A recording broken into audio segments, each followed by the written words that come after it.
Pria ini memiliki kebiasaan aneh. Kumpulkan rambut wanita mati. Memanfaatkan waktu ketika tidak ada orang di sekitar.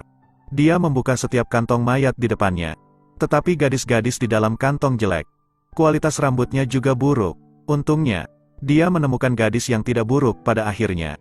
Dia memiliki kulit halus. Rambut hitam lurus yang menarik. Mata pria itu berbinar. Dia tidak bisa menahannya. Membungkuk untuk menghirup rambutnya. Tetapi pada saat ini, gadis itu tiba-tiba menoleh. Air mata jatuh. Dia menyeka air matanya. Ayo pulang. Pria tua itu sepertinya sudah terbiasa dengan pemandangan ini. Dan kemudian dia mengambil guntingnya.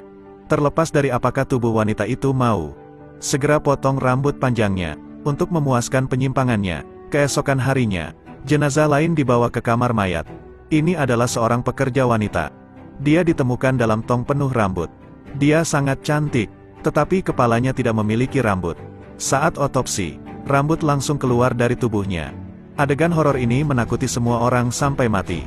Karena penyebabnya tidak dapat ditemukan. Polisi hanya perlu mengambil tubuhnya dan meletakkannya di kamar mayat terlebih dahulu. Tetapi kesempatan langka ini menjadikan spesialis rambut itu bahagia. Melihat rambut hitam legam muncul dari tubuh gadis itu. Pria tua itu mengungkapkan tatapan serakah. Pria tua itu menganggap rambut ini sebagai harta karun. Jadi dia memanfaatkan waktu ketika tidak ada orang di sana. Bawa pulang jenazah. Di bawah asuhan pria tua itu. Tubuh gadis itu ditumbuhi rambut. Bahkan lukanya menumbuhkan rambut yang berkilau. Melihat pemandangan ini, dia tidak hanya tidak takut, tetapi juga sangat bahagia. Ini sangat indah. Aku menginginkannya. Keesokan harinya, pria tua membawa setumpuk rambut. Menjualnya ke salon rambut di kota. Tetapi pemilik toko tidak tahu asal rambut itu. Setelah melihat rambutnya sangat bagus, dia membelinya tanpa pikir panjang. Sore harinya, pemilik toko tidak sabar untuk menyambungkan rambut itu ke kepalanya sendiri. Dia baru saja menyambungnya belum lama ini. Tetapi hal-hal aneh terjadi. Keesokan harinya, penata rambut sedang memotong rambut pelanggan. Rambut yang dia kenakan di kepalanya tadi malam, seolah-olah ada kehidupan, mulai bergerak tanpa henti. Rambut itu bahkan masuk ke telinganya. Pemilik salon sedang menata rambut pelanggan. Rambutnya langsung ke telinganya. Dalam kabur dia melihat adegan si pemilik rambut disiksa. Bel berbunyi. Gadis itu diikat di meja operasi yang membeku. Kemudian puluhan orang mendekatinya dan langsung mengambil semua organ tubuhnya. Namun, saat dia sekarat, beberapa orang gila menggunakan gunting untuk memotong rambutnya. Gadis itu meninggal, tetapi kebenciannya tidak hilang. Dia membiarkan semua kebenciannya di rambut. Hanya menjadi pengguna rambutnya. Pada akhirnya mereka semua harus mati. Pemandangan mengerikan ini membuat tukang cukur tercengang. Gunting di tangannya menembus telinga pelanggan. Dia kemudian memotong pergelangan tangannya dan bunuh diri. Di malam hari, Pak Tua secara tidak sengaja melihat berita bahwa pemilik salon telah membunuh seseorang. Di berita, dia memikirkan tubuh tidak biasa yang dia curi kemarin. Baru sekarang dia sadar, penyebabnya mungkin disebabkan oleh mayat itu. Memikirkan hal ini, Pak Tua mesum itu bersemangat dan tak kenal takut. Dia juga membuat tempat tidur gantung untuk jenazah. Dan menggunakan darahnya sendiri untuk memeliharanya. Di bawah asuhan Pak Tua, seluruh tubuh mayat itu ditumbuhi rambut hitam mengkilat. Untuk mengkonfirmasi dugaannya, di malam hari, Pak Tua membawa rambutnya ke salon rambut, menjualnya kepada semua orang dengan harga yang sangat rendah. Tetapi setelah Pak Tua pergi, seorang pelanggan wanita menemukan rambutnya bagus. Sangat mirip dengan rambut asli. Dia dengan cepat mengenakan wig. Tanpa sepengetahuannya, itu adalah awal dari mimpi buruk. Selesai ekstensi rambut, gadis itu kembali ke kamar mandi dengan gembira. Saat mandi, ada sesuatu di dalam dirinya yang tidak terlalu dia pikirkan. Hanya pergi ke tempat tidur untuk tidur. Namun larut malam, rambut yang dia tempelkan pagi ini perlahan-lahan mengencang di leher. Untungnya gadis itu terbangun. Dia hanya berpikir bahwa dia baru saja mengalami mimpi buruk. Jadi dia segera pergi untuk mencuci muka. Tetapi ketika dia melihat dirinya di cermin, dia melihat ada yang tidak beres. Rambut tumbuh dari matanya. Dia sangat ketakutan dan mencabutnya. Tak disangka, semakin lama bertahan, detik berikutnya rambut juga tumbuh dari kukunya. Dia ketakutan dan terbanting ke dinding, mengakibatkan luka di lengannya.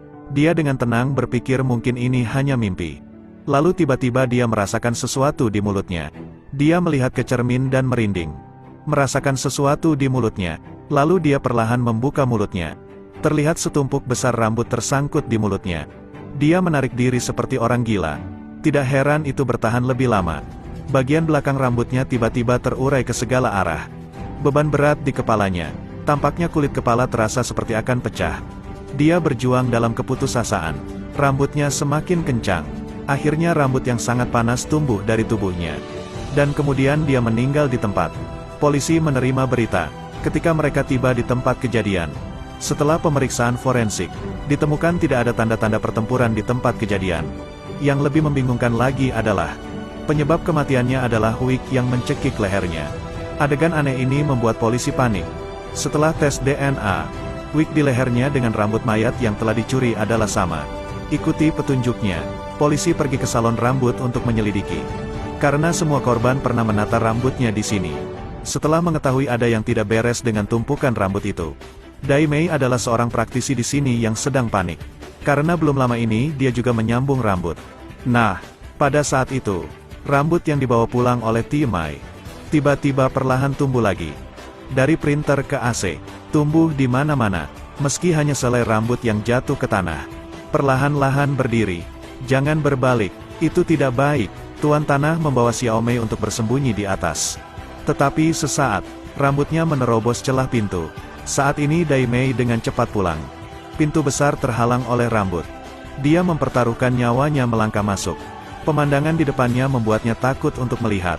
Rambut Xiao Mei tumbuh dan melilitnya. Dai Mei mengambil gunting, ingin menyelamatkan Xiao Mei dari tumpukan rambut. Tetapi begitu dia menyentuhnya, tumpukan rambut mencekik lehernya, sampai Dai Mei dan Xiao Mei kehilangan kesadaran sepenuhnya.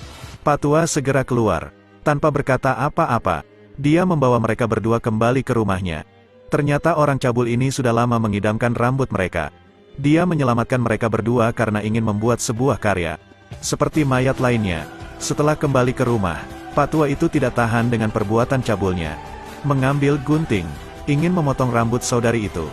Tetapi tidak menyangka, bahwa senyumnya yang menjijikkan, di mata mayat, identik dengan sampah yang melecehkannya tahun itu. Sehingga mayat itu menganggapnya sebagai pembunuh.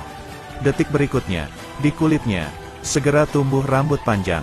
Mayat itu tiba-tiba duduk, meraih Pak Tua itu. 2 helai rambut tumbuh. Pak Tua itu diperas olehnya. Pada akhirnya, hanya kaki dan kepala yang tersisa. Setelah menyelesaikan pekerjaan, tubuh itu perlahan berbaring. Merasa seperti dibebaskan. Rambut di ruangan juga dikumpulkan olehnya. Wajah berseri juga kembali. Dai Mei berhasil melarikan diri seumur hidup.